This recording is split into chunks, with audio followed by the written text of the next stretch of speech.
السلام علیکم پہ خبر اردو کی قوم دشمن دے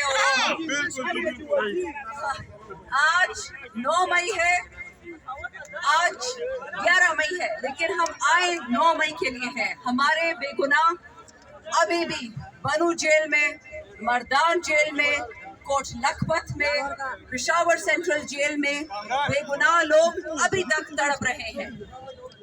9 مئی کی نہ کوئی ویڈیو ہے، نہ کوئی CCTV فوٹیج ہے، نہ کوئی فلم ہے تو ثبوت یہ کہ تقریباً 200 تنصیبات جو عوام کے پیسوں سے بنی تھی، 200 بلڈنگ، ایسی چیزیں جو عوام کے ٹیکس کے پیسے سے بنی تھی، اس کو آگ لگا دی گئی۔ وہ PTI نے نہیں کی، عمران خان نے نہیں کی۔ 2 سال سے ہم ثبوت مانگ رہے ہیں، ثبوت دکھاؤ اور سزا دو۔ ان کی کیا بدماشی ہے کہ ابھی بھی ہمارے مختلف ہسپتالوں میں ہمارے بچے جو 9 مئی میں پکڑے گئے تھے بے گناہ، ان کو اس قسم ٹارچر کیا گیا، اس قسم تشدد کیا گیا، ان کے پیٹ پھاڑے گئے، میڈیکل چیک اپ کے نام پہ ان کا سیکشول اسالٹ کیا گیا، نوجوان لڑکوں کا۔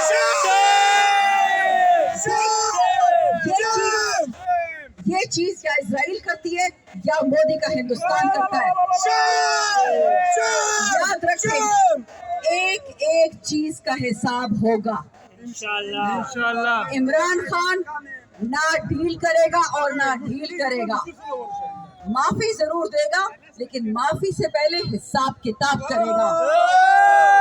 جتنے ہمارے بے گناہ جیلوں میں ہیں وہ یہ یاد رکھیں کہ وہ بغیر سر و سامان نہیں ہے، ان کا عمران خان ہے، ان کا لیڈر ہے، ان کی قوم ہے، آپ سب ہیں۔ اور اس وقت عمران خان واحد چیز ہے، حالات جنگ میں بھی عمران خان واحد چیز ہے جو ہمیں اکٹھا کرتی ہے۔ وطن کے لیے وہ جیل میں بیٹھا ہوا ہے اور ہم سڑک پہ کھڑے ہیں۔ میں نے 10 دفعہ کہا تھا اور اس بات پہ خواجہ آصف کو ابھی بھی موت آتی ہے اور 10 دفعہ دوبارہ کہوں گی۔ عمران خان پاکستان کا وہ واحد بیٹا ہے جس کی زندگی سے پاکستان کی زندگی جڑی ہوئی ہے۔ میں نے پہلے بھی کہا تھا عمران خان نہیں تو پاکستان نہیں، اور آج بھی کہتی ہوں کہ اگر عمران خان کے ایک بال کو بھی تکلیف ہوئی تو یاد رکھیں اس سے پاکستان کی بربادی شروع ہو جائے گی اور وہ ہم ہونے دیں گے۔ خان کو رہا کرو، خان کو رہا کرو۔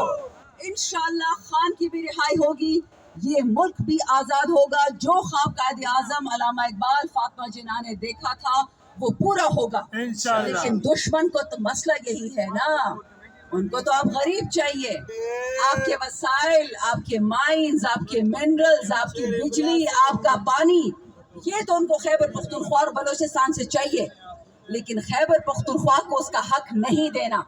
ہمارے 5000 سے زیادہ لوگ پکڑے گئے، 27 ستمبر، 4 اکتوبر، 26 نومبر۔ شکر الحمدللہ CM صاحب، جنید اکبر، عاطف خان، اسد کیسر صاحب، ہمارے تمام دکلا دوست سب نے کوشش کی اور بہت سارے لوگ ہمارے نکل آئے ہیں، لیکن ابھی بھی ایسے لوگ ہیں جو جیلوں میں لڑک رہے ہیں۔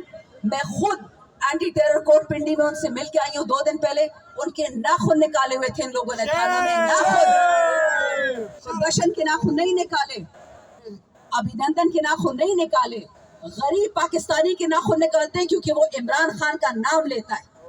انشاءاللہ آئندہ بھی اسی عمران خان کا نام لیں گے۔ عمران خان کا نام الحمدللہ وہ اس کی ذات سے بھی اونچا ہو چکا ہے، اس کو اللہ نے یہ صلاحیت دی ہے۔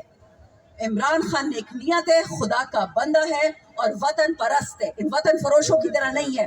مریم نواز، زرداری، بلاول، نواز شہباز، جب سے ہندوستان کی جنگ سٹارٹ ہوئی ہے ایک دفعہ کسی نے ان کے منہ سے موڈی کا نام سنا؟ نیشنل اسمبلی میں ہماری تقاریر یہ لوگ غائب کر دیتے کیونکہ موڈی ان کے چاچا کا پتر ہے، ان کا تو دل دکھتا ہے کہ موڈی کو کوئی گالی دے۔ ہم کھل کے گالی دیں گے، ہندوستان میں بھی گھسیں گے، ان کا منہ توڑیں گے، اور الحمدللہ منہ توڑ جواب آپ نے دیکھ لیا۔ انشاءاللہ کامیابی ہماری ہوگی، یہ اللہ ہمارے ساتھ کھڑا ہے، کیونکہ ہم پاکستان کے ساتھ کھڑے ہیں، عمران خان کے ساتھ کھڑے ہیں۔ بہت بہت آپ کے آنے کا شکریہ۔ 9 مئی کے اسیران کو ایک بات بتا دوں، آپ کی قربانی کوئی اور بھی دے سکتا تھا، لیکن اللہ نے آپ کو چنا۔ یہ اللہ نے میں آپ کچھ دیکھا اور آپ کو یہ مقام دیا۔ ڈرنا نہیں ہے، گھبرانا نہیں ہے، اسی عمران خان کے ساتھ کھڑے رہنا ہے۔ عمران خان ہے، پاکستان ہے تو ہم ہیں۔ پاکستان زندہ باد، عمران خان زندہ باد۔ پاکستان کا مطلب کیا؟ لا الہ الا اللہ۔ تیرا میرا رشتہ کیا؟ لا الہ الا اللہ۔ اس لا الہ الا اللہ کو مت بھولیں، انشاءاللہ جیت ہماری ہوگی۔ بہت شکریہ۔